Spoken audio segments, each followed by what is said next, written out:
नहीं, resistance R comma capacitor capital C comma capacitor capital C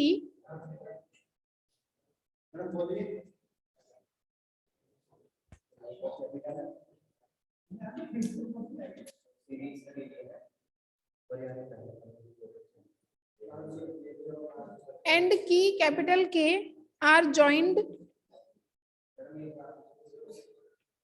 a resistance capital R, comma capacitance capital C, capacitor capital C, and a key capital K, and a key capital K are joined in a series,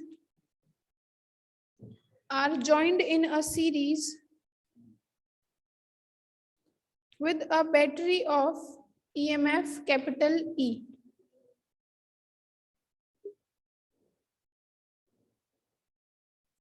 The battery of EMF capital E. The capacitor can be charged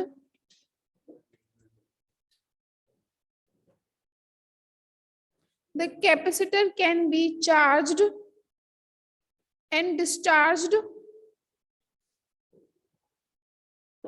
with time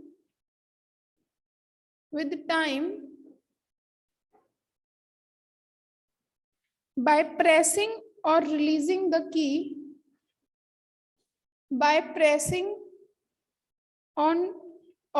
releasing the key, capital K.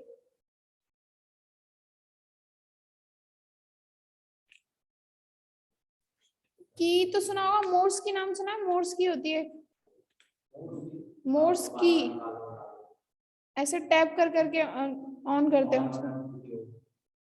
Morse की तो सुना होगा तुमने, है ना? चलो वही ठीक है। की अगर ऑन मतलब की अगर लगा देंगे तो सर्किट कंप्लीट हो जाएगा, करंट फ्लो होगा, कैपेसिटर में चार्जिंग होगी। जब की हटा देंगे तो सर्किट में करंट फ्लो नहीं होगा, तो डिस्चार्जिंग होगी। ठीक है, ये डायग्राम बना लो, अब देखो क्या क्या लगा हुआ है सर्किट में। एक तो रजिस्टर आर लगा हुआ है, एक लगा हुआ कैपेसिटर सी की with a voltage of with a battery capital E. ठीक है, और जब हम मोर्स की को रिलीज करेंगे या फिर प्रेस करेंगे तो उसकी वजह से कैपेसिटर चार्ज या डिस्चार्ज होता रहेगा, depending on the situation what we are doing. ठीक है,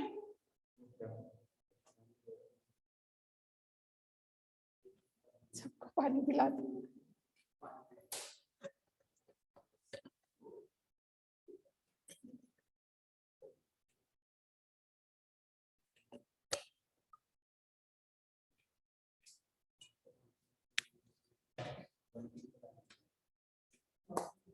बना लिया? अब इसमें फर्स्ट हेडिंग डालो, चार्जिंग ऑफ अ कैपेसिटर। हाँ,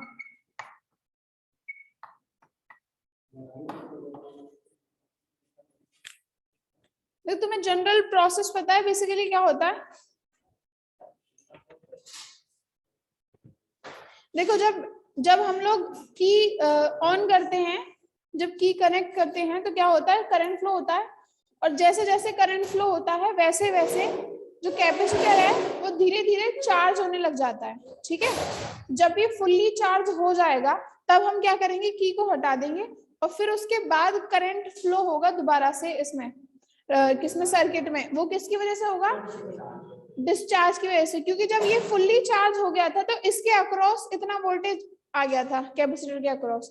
अब वो वोल्टेज जो होगा धीरे धीरे क्या होगा, डिसॉल्व होगा, उसकी वजह से सर्किट में क्या होगा, करंट फ्लो होगा, ठीक है, और धीरे धीरे कैपेसिटर से डिस्चार्ज होने लग जाएगा। तो पहले हम बात कर रहे हैं चार्जिंग ऑफ अ कैपेसिटर। हाँ, डायरेक्शन उसकी हाँ रिवर्स हो जाएगी। देखो जैसे कि मैं बताती हूँ, जैसे कि ये ध्यान से, ये पॉजिटिव टर्मिनल है, ये नेगेटिव टर्मिनल है, ठीक है। तो यहाँ से करंट पहले ऐसे फ्लो होगा, उसके बाद जब ये देखो यहाँ से तो इलेक्ट्रॉन जाएंगे, तो यहाँ से तो ये ऐसे नेगेटिवली चार्ज हो जाएगी ये वाली प्लेट, और ये हो जाएगी पॉजिटिवली चार्ज हो गई। उसके बाद करंट ऐसे फ्लो हो रहा था उस टाइम, उसके बाद हमने की ऑफ कर दी तो करंट बंद। अब क्या करेगा, अब ये जो कैपेसिटर है वो एक बैटरी की तरह बिहेव करेगा, और जब बैटरी की तरह बिहेव करेगा तो ये होगा उसका पॉजिटिव टर्मिनल, ये होगा नेगेटिव टर्मिनल। तो बेसिकली करंट पॉजिटिव टर्मिनल से नेगेटिव टर्मिनल की तरफ फ्लो होगा, तो यानी ऑपोजिट डायरेक्शन में फ्लो होगा, ठीक है। ये होती है प्रोसेस, है ना।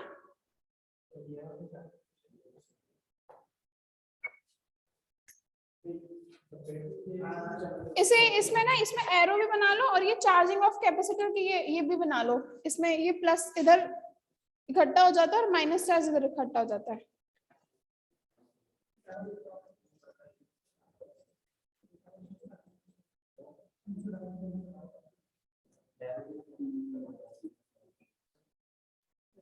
अच्छा, और कैपेसिटर में जो चार्ज स्टोर होता है उसकी वैल्यू कितनी होती है अर्जुन? कैपेसिटर में जो चार्ज स्टोर होता है उसकी वैल्यू कितनी होती है? Very good. कैपेसिटर में जो चार्ज होता है कितना होता है? C × V स्टोर हो पाता है मैक्सिमम। V क्या होता है? वो वोल्टेज जो उसके अक्रॉस लगाई हुई है, और C क्या होता है? उस कैपेसिटर का कैपेसिटेंस।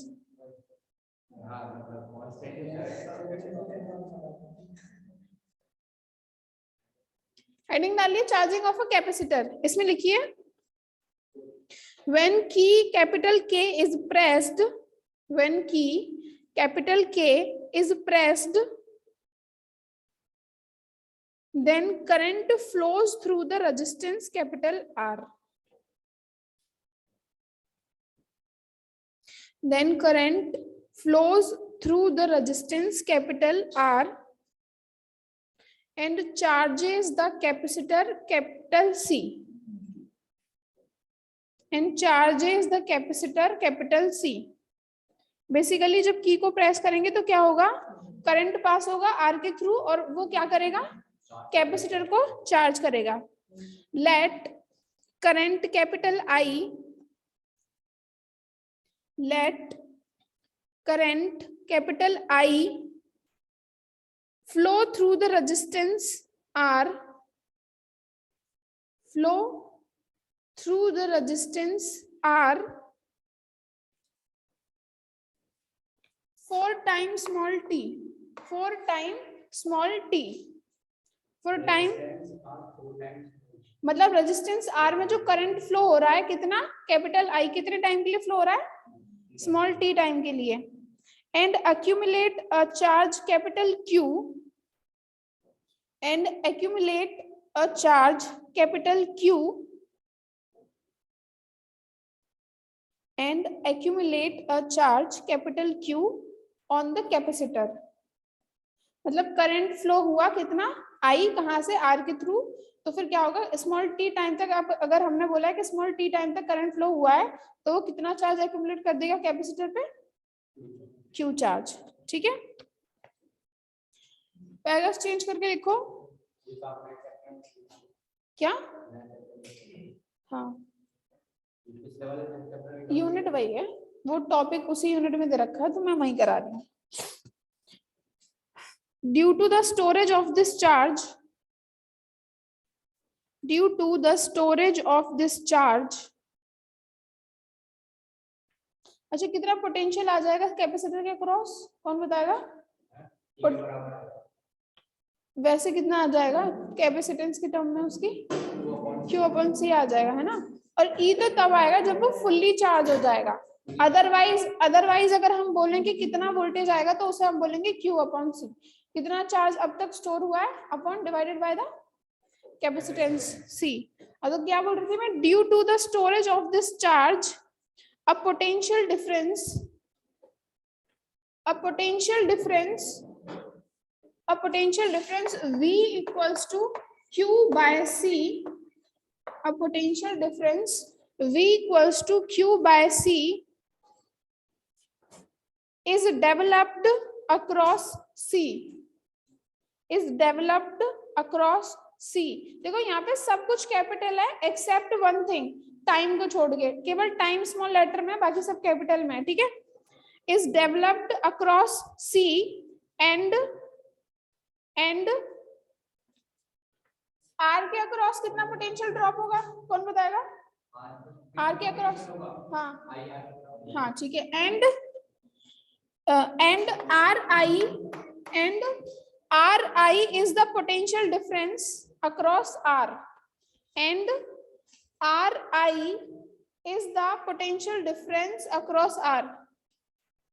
अरे नहीं, इसमें ये टोटल E के बराबर वोल्टेज नहीं आएगा, वो तब आता जब रेजिस्टेंस नहीं होता, तब E के बराबर वोल्टेज आता है इसके अक्रॉस। अभी तो थोड़ा सा यहाँ पे भी तो चला जाएगा ना। हाँ ठीक है। हाँ तो देखो, अगर हमने E वोल्टेज की बैटरी लगाई है तो इसके अक्रॉस कितना वोल्टेज आ गया पोटेंशियल डिफरेंस, कैपेसिटर के अक्रॉस तो आ गया Q by C, और R के अक्रॉस कितना पोटेंशियल डिफरेंस आ जाएगा, RI। समझ में आ गया? इसके अक्रॉस तो V इक्वल्स टू IR होता है, इसके इस फॉर्मूले से आ जाएगा Q by C, ठीक है। And RI is the potential difference across R. Then at any instant for this circuit,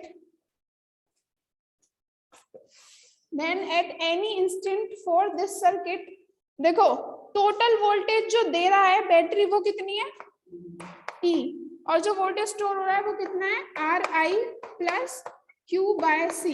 तो किसी भी टाइम पे जो टोटल वोल्टेज होगी वो इन दोनों का वोल्टेजेस का क्या होगी, सम। तो देन नीचे वाली लाइन में लिखो E इक्वल्स टू कितना हो जाएगा, RI plus Q by C। समझ में आ गया यहाँ तक सबके? Then at any instant for this circuit, नीचे वाली लाइन में E equals to RI plus Q by C, यानी किसी भी टाइम पे जो टोटल वोल्टेज होगी दोनों के अक्रॉस वो किसके बराबर होगी, बैटरी की वोल्टेज के बराबर हो जाएगी कि नहीं। नेक्स्ट लाइन से लिखो, when the voltage across the capacitor, when the voltage across the capacitor becomes equal to the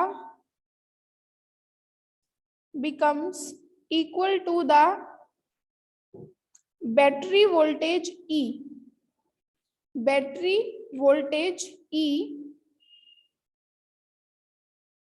a maximum charge Q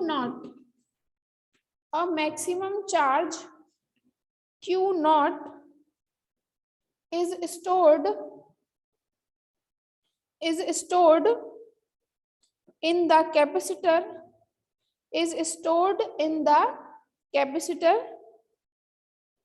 and the current in the circuit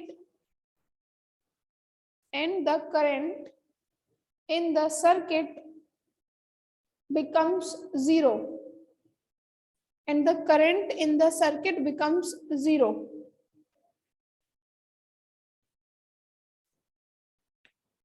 देखो इसका मतलब क्या है कि एक टाइम के बाद एक टाइम आएगी सैचुरेशन वाली स्टेट, उस टाइम पे क्या होगा, कैपेसिटर मैक्सिमम चार्ज हो जाएगा और उसके ऊपर जो मैक्सिमम चार्ज होगा उसको हम लोग बोल रहे हैं Q नॉट, और उस टाइम पे करंट फ्लो होना बंद हो जाएगा कि नहीं, उस टाइम पे करंट फ्लो होना बंद हो जाएगा, इलेक्ट्रॉन जितने पॉसिबल होंगे यहाँ चले जाएंगे, जब इलेक्ट्रॉन और जा ही नहीं पाएंगे तो करंट फ्लो होगा क्या, नहीं।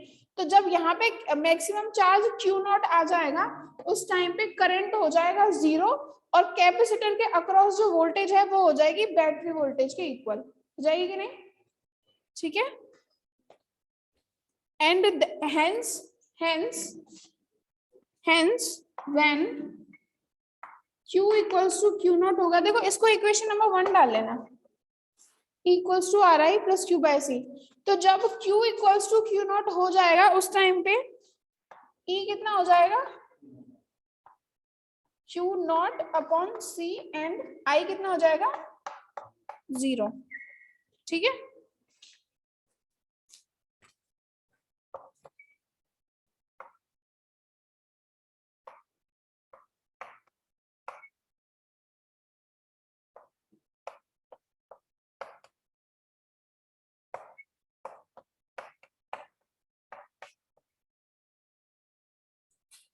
तो इक्वेशन 1 से देखो E की वैल्यू कितनी आ गई, फिर हमारी E की वैल्यू मैक्सिमम वैल्यू कितनी हो जाएगी Q नॉट बाय C हो जाएगी।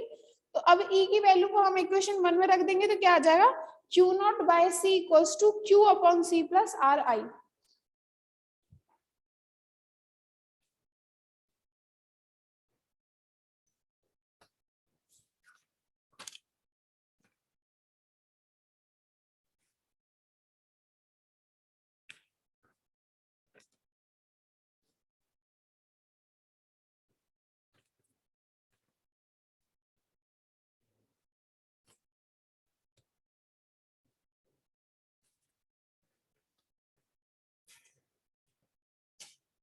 अब देखो इसके यहां तक लिख लिया, इसके बाद देखो Q not minus Q upon R C I के इक्वल हो जाएगा कि नहीं। यहाँ से Q बाय C को मैं लेफ्ट साइड ले गई, Q बाय C को किधर ले गई लेफ्ट साइड ले गई, तो हो जाएगा Q not minus Q upon R C equals to I हो जाएगा।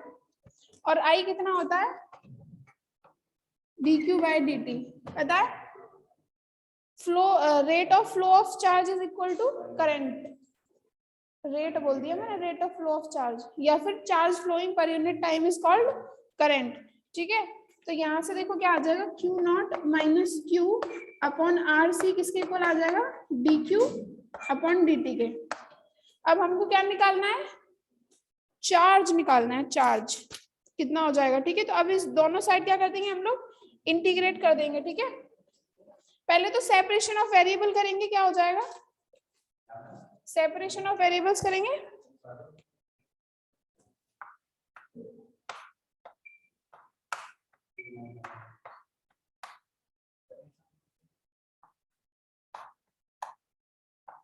उसके बाद इंटीग्रेट कर देंगे, क्या आ जाएगा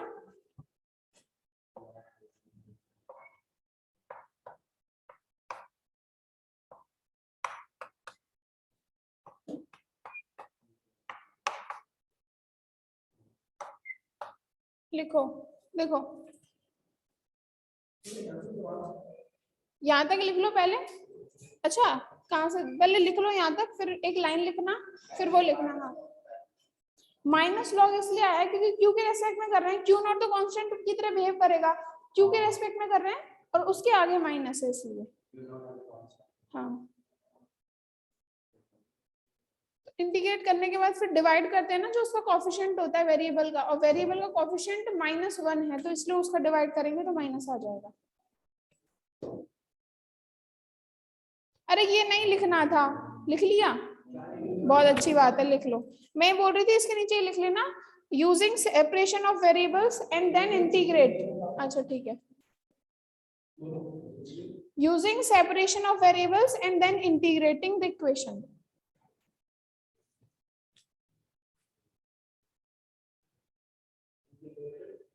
द इक्वेशन फिर ये आ जाएगा, फिर यहाँ से हम इसे इंटीग्रेट कर देंगे तो ये आ जाएगा। हाँ बताओ क्या पूछ रहे थे।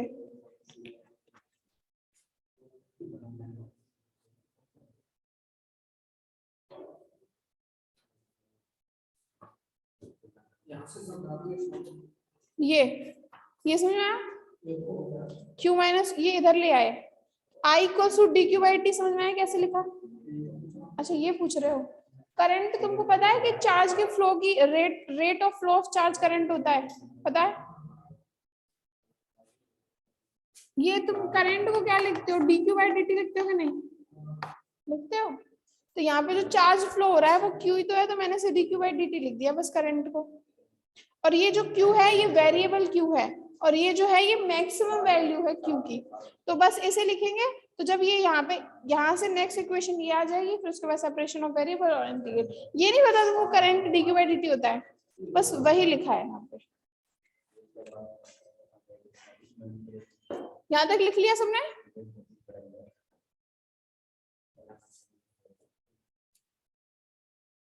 ए क्या है यहाँ पे? कांस्टेंट। यहां तक लिख लो जल्दी।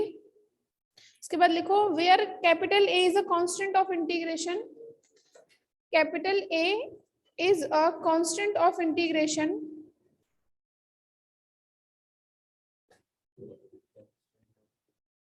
जिसे निकालने के लिए हमें कोई बाउंड्री कंडीशन लगानी पड़ेगी, ठीक है। हाँ, हमें पता है कि t इक्वल्स टू 0 पे जब हमने कैपेसिटर को चार्ज करना स्टार्ट किया था, उस टाइम पे कैपेसिटर पे चार्ज कितना था? 0। तो यहाँ पे लिखेंगे आगे इनिशियली कहाँ तक लिख लिया Rajeev? Where A is a constant of integration, initially at t equals to 0, initially at t equals to 0, initially at t equals to 0, charge on the capacitor is 0, charge on the capacitor is 0, that is at t equals to 0 q equals to कितना है? 0। इसे रख देंगे इस equation में minus log Q not equals to A। आ जाएगा कि नहीं? देखो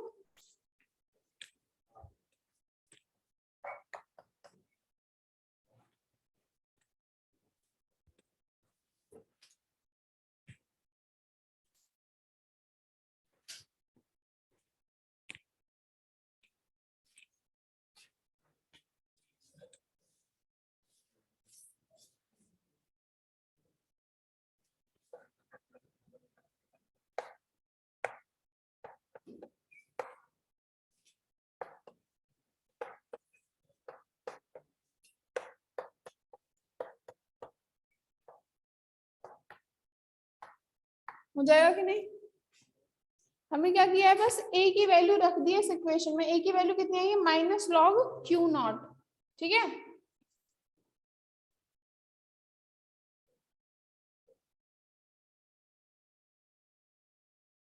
इधर भी माइनस है।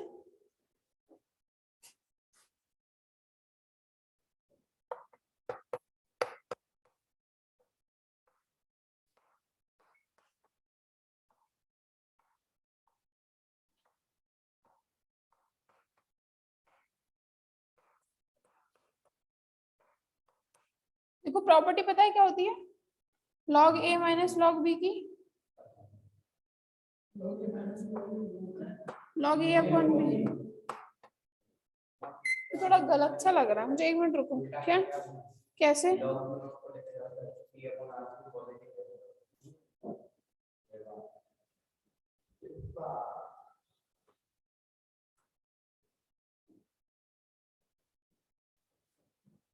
क्या कह रहे हो बताना। कि क्या तात्पर्य आपका? हाँ, इसमें क्या दिक्कत है? ये ठीक है ना यहाँ तक? नहीं, टी को नेगेटिव रखना है क्योंकि जब मैं बताऊं जब चार्ज आएगा ना तो वो एक्सपोनेंशियल के टर्म में आएगा, इसलिए टी को तो रखना ही है नेगेटिव, ठीक है। यहाँ तक समझ, देखो यहाँ तक इसमें कोई दिक्कत तो नहीं है। लॉग क्यू नॉट तो इधर ही है, इसको मैं इधर लेके गई हूँ तो ये तो हो गया पॉजिटिव, इसको मैं इधर लेके गई हूँ ये नेगेटिव हो गया। लॉग ए माइनस लॉग बी कितना है? होता है लॉग ए अपॉन बी, तो log Q not minus Q upon Q not हो गया, ठीक है।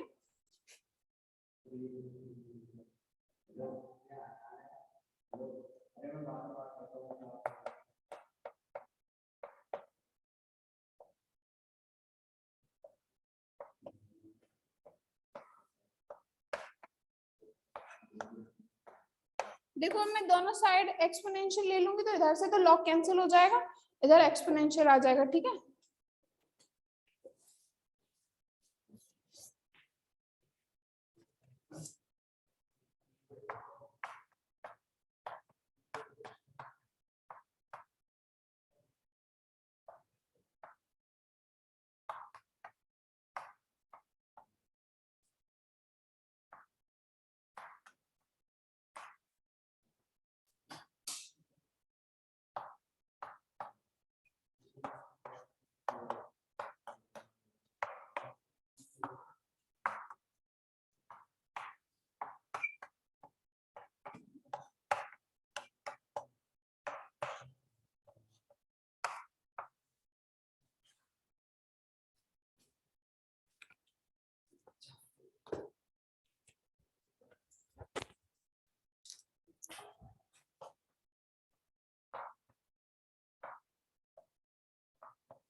ये आया है क्यू का इक्वेशन, यानी कि कैपेसिटर पे चार्जिंग की समय क्यू कैसे वेरी करेगा।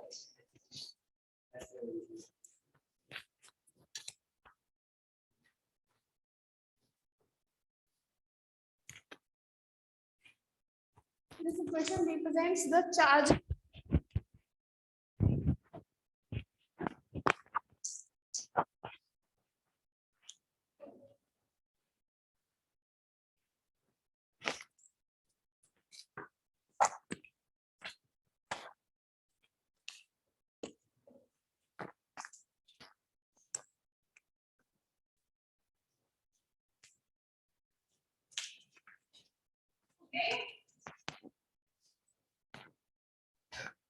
नेक्स्ट लाइन में देखो कि आरसी पढ़ा है,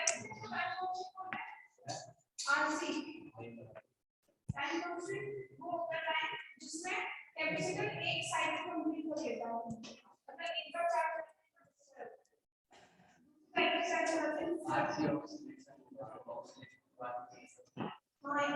ऑसिलेशन क्या होता है, बेसिकली एक टाइम पीरियड में ऑसिलेशन होता है, दूसरा टाइम पीरियड में वही साइड की होती है ना, फिर ये चार्जिंग स्टार्टिंग इसमें लिखो the product RC, the product RC, the product RC which controls the charging rate, the product RC which controls the charging rate, which controls the charging rate, ये होती है चार्जिंग की रेट, ठीक है, which controls the charging rate has the dimension of time, has the dimension of time and is called time constant of the circuit, and is called time constant of the circuit, ठीक है। अब time constant के बारे में देख लेते हैं थोड़ा सा क्या होता है।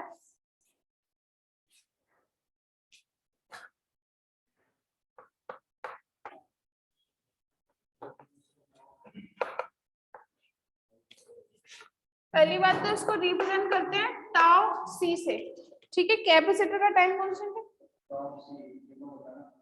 क्या होता है,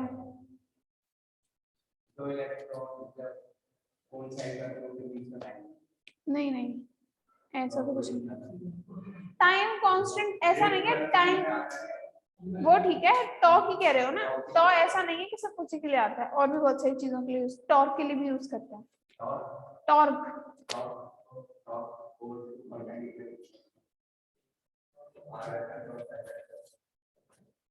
if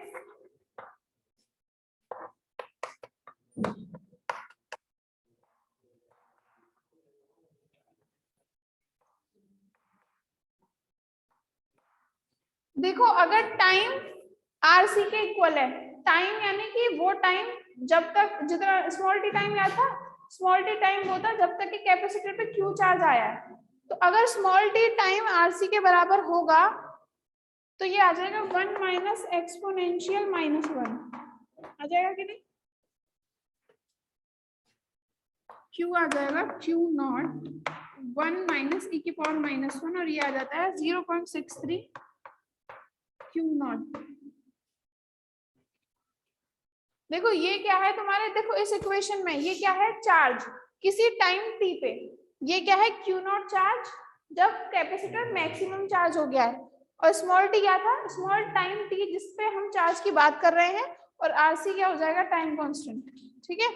तो अगर हम स्मॉल टी टाइम जो ले रहे हैं हम ना किसी पर्टिकुलर टाइम पे चार्ज देखने के लिए, अगर वो आरसी के इक्वल लेंगे तो चार्ज कितना होगा उस पे 0.63 क्यू नॉट।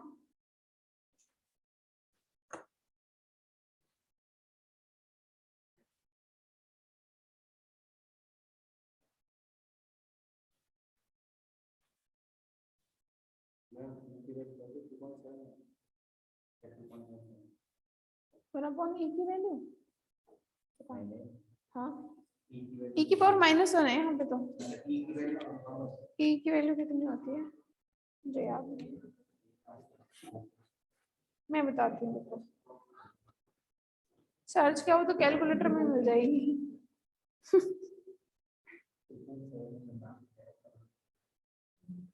2.71 होती है, हाँ, और 1/e हो जाएगा 0.36, उसी से 0.63 आ जाएगा।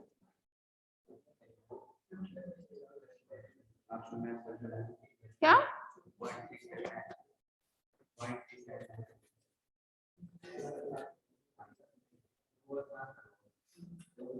हो गया यहाँ तक?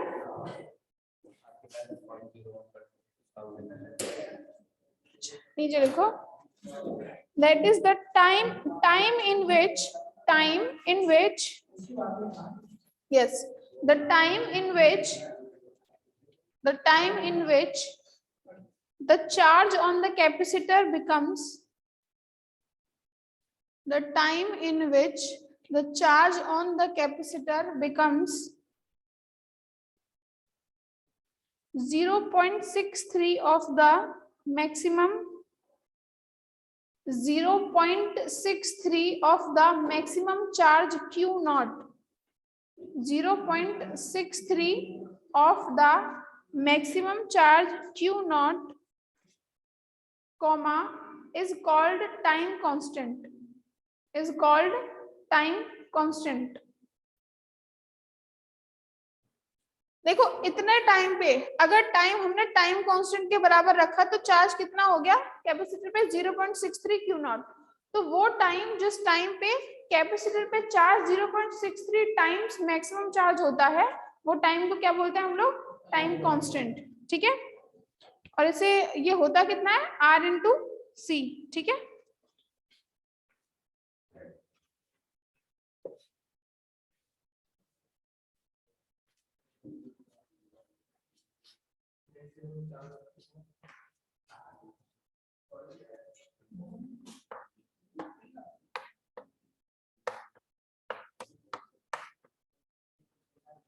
देखो dq/dt इनवर्सली प्रोपोर्शनल होता है 1/τc के। ये कहां से आया बताओ? एक इक्वेशन आई थी ना हमारी, देखो Q0 - Q/RC = I आई थी। इसके बाद इसको लिखा था मैंने dq/dt, आया था ये इक्वेशन। इस इक्वेशन को कोई नंबर डाल लो एंड फ्रॉम दिस इक्वेशन देखो dq/dt Q0 - Q/RC है और RC क्या होता है, टाइम कांस्टेंट, तो dq/dt inversely proportional to time constant. ये कौन सी इक्वेशन थी, उसको कोई इक्वेशन नंबर डाल लो। ये थी कोई, इसको A डाल लो,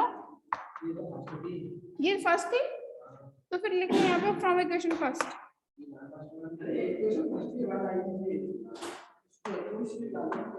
A डाल लो, A।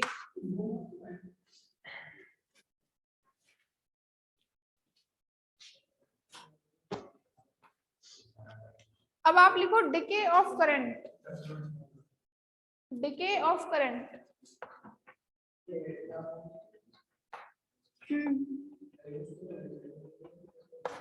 अच्छा लिखा नहीं था क्या, एक मिनट रुको।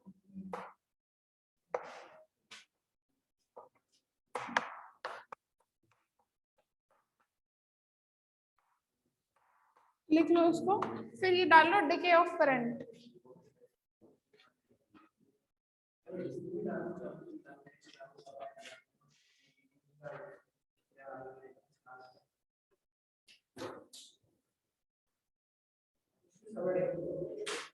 हाँ इसी की सब हेडिंग चल रही है।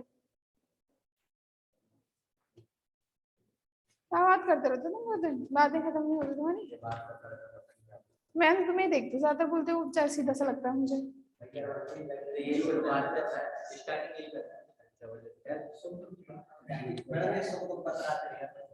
अच्छा यहाँ तक हो गया, ठीक है। अब देखो करंट निकालना है हम लोग। बेसिकली करंट क्या होता है, dq बाय dt होता है कि नहीं। और q हम लोग निकाल चुके हैं, q कितना आया था, q नॉट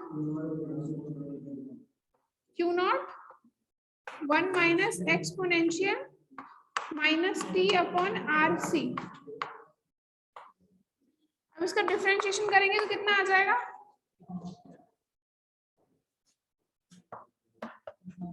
बेसिकली डिफरेंशिएशन किसका होगा, Q not minus Q not exponential minus T upon R C. ठीक है, तो इसका फर्स्ट टर्म तो 0 हो जाएगा, कांस्टेंट है। सेकंड टर्म क्या आ जाएगा, माइनस क्यू नॉट, और एक्सपोनेंशियल का करेंगे तो देखो एक्सपोनेंशियल का एक बार तो एज इट इज आ जाएगा, और दोबारा में करेंगे तो आ जाएगा माइनस 1 अपॉन आर सी। आएगा कि नहीं आएगा, हाँ जी बिल्कुल। तो करंट कितना आ जाएगा हमारा, Q not upon R C exponential minus T upon R C. ठीक है,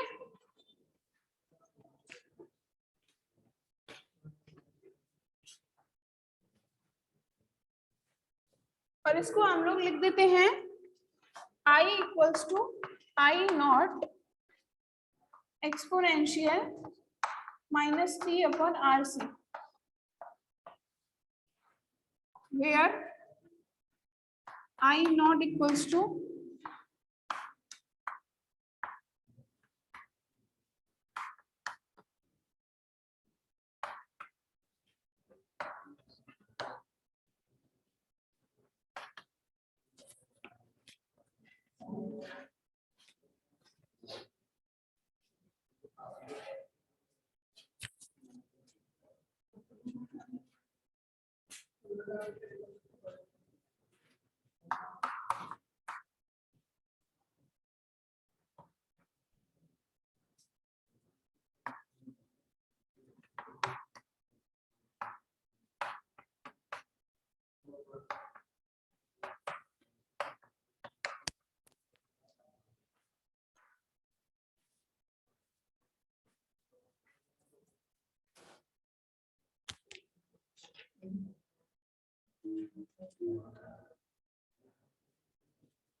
देखो करंट एक्सपोनेंशियली डिक्रीज हो रहा है कि नहीं हो रहा है,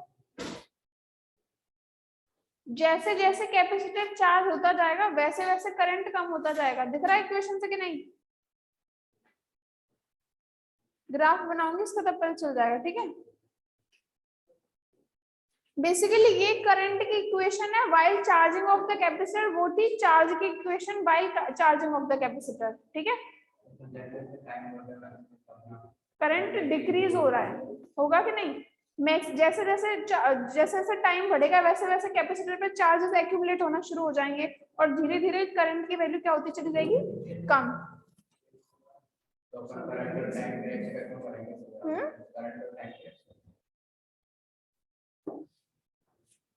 अब आप लोग दूसरी हेडिंग डालो, डिस्चार्जिंग ऑफ अ कैपेसिटर। नहीं नहीं, साथ में दोनों का बनाऊंगी।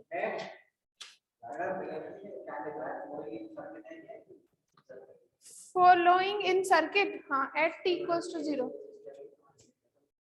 ऐसे ही लिखते हैं शॉर्ट में सर्किट को।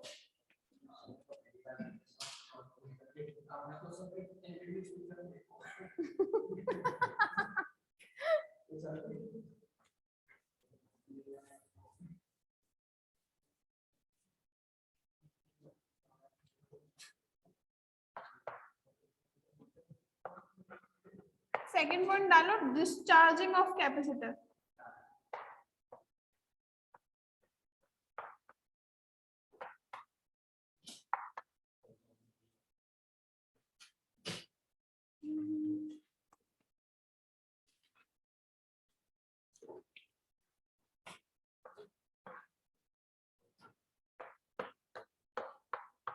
इस टाइम पे की सर्किट कैसा रहेगा, ओपन।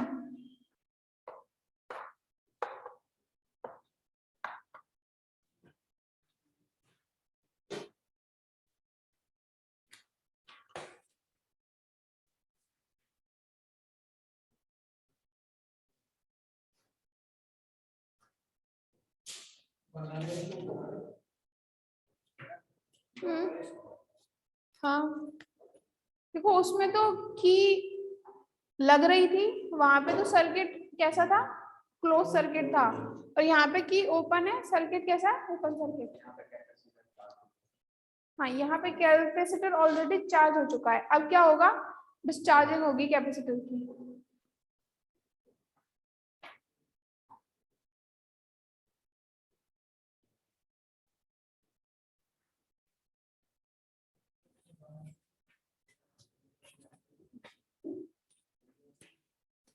एक मिनट रुकना,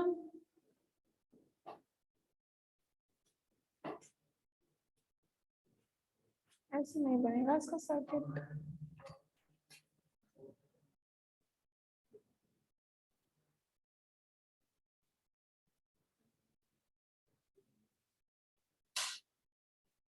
बना लिया था,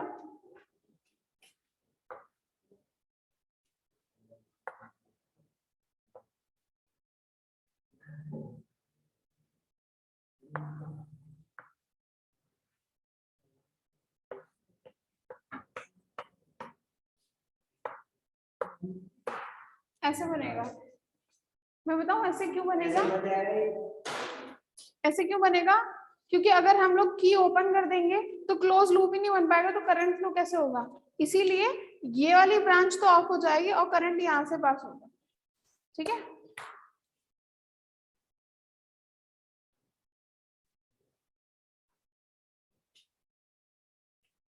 तो सर्किट कंप्लीट नहीं होगा तो करंट फ्लो नहीं हो पाएगा ना, इसलिए।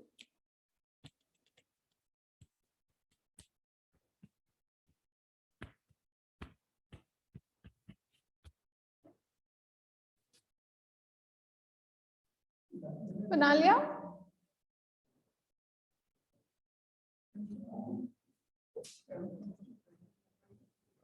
बना लिया, लिखो, when a maximum charge q naught, when a maximum charge q naught, when a maximum charge q naught is accumulate in the capacitor, is accumulate in the capacitor,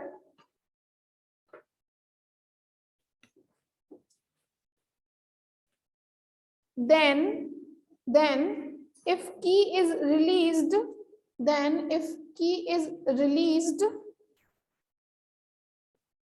the battery is disconnected, the battery is disconnected। देखो ये की हमने release कर दी है, यहाँ से की हम यहाँ से रिलीज कर देंगे तो बैटरी डिस्कनेक्टेड हो जाएगी सर्किट से कि नहीं, तो बैटरी इज डिस्कनेक्टेड। हाँ एग्जैक्टली, ठीक है, तो battery is disconnected and the capacitor starts discharging, and the capacitor starts discharging, capacitor starts discharging through the resistance capital R, through the resistance capital R। ठीक है, during discharging, during discharging during discharging there is no source of EMF, there is no source of EMF in the circuit, there is no source of EMF in the circuit, that is क्या zero हो जाएगा, that is E equals to 0. I 0 क्यों होगा भाई, discharging में तो current flow तो होगा ना, that is E equals to 0. EMF disconnect हो गया तो जो बैटरी जो EMF दे रहा था E, वो कितना हो जाएगा, 0. ठीक है,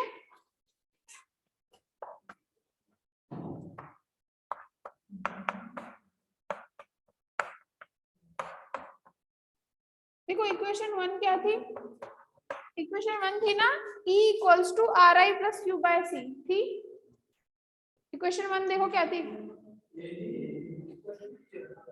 ठीक है। अब यहाँ पे जब हमने इसको डिस्कनेक्ट कर दिया है तो E की वैल्यू कितनी हो जाएगी, 0, तो इक्वेशन हो जाएगी Q upon C plus RI equals to 0।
अच्छा, डिस्चार्जिंग जब शुरू होगी तो T इक्वल्स टू 0 पे चार्ज कितना होगा, Q।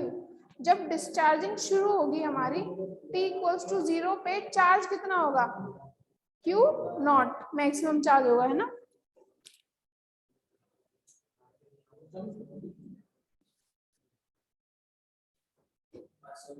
यहाँ पर भी